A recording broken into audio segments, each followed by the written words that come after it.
Le ministre a rappelé que le Niger est un pays de paix. Il n'a jamais agressé et ne servira jamais de base arrière pour déstabiliser un pays tiers, encore moins un voisin. Le Conseil national pour la sauvegarde de la patrie et le gouvernement travaillent à entretenir de bonnes relations avec les pays du monde entier sur le principe de la non-ingérence dans les affaires intérieures. Le ministre a rappelé les rapports étroits qui caractérisent les relations entre le Niger et le Nigeria, deux pays liés par l'histoire et la géographie. Ces relations ont malheureusement été éprouvées par les sanctions et la menace d'une attaque militaire de la CEDEAO contre le Niger, soutenue fermement par les autorités du Nigeria. Après plus d'un an de froid entre les deux pays,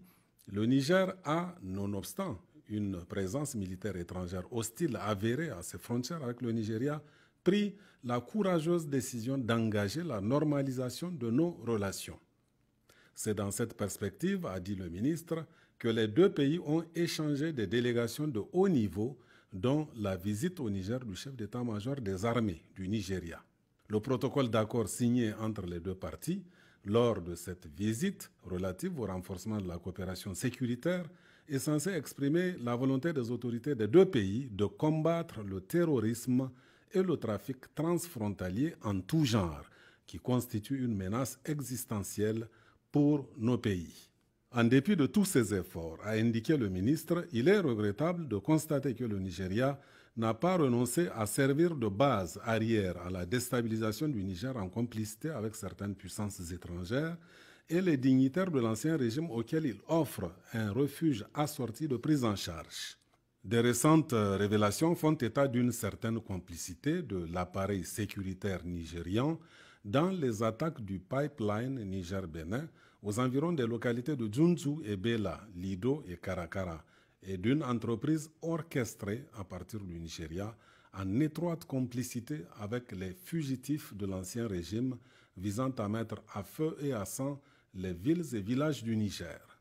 Le ministre a clairement indiqué à la chargée d'affaires que le Niger fustige le silence complice des autorités du Nigeria qui prétendent travailler à la normalisation de nos relations concernant le sort des fugitifs mentionnés plus haut qui continuent en toute impunité et de concert avec certains officiels nigérians à poser des actes subversifs contre le Niger et la question de la présence des forces étrangères à nos frontières, notamment les camps en construction de Gigani et de Gidankata. Enfin, le Niger, tout en condamnant ces attaques abjectes et ces entreprises honteuses de déstabilisation contre un pays frère, reste déterminé à poursuivre et châtier les auteurs, mettre tout en œuvre pour assurer la paix et la quiétude de sa population et coopérer avec tous les pays épris de paix dans un esprit de fraternité et de respect mutuel.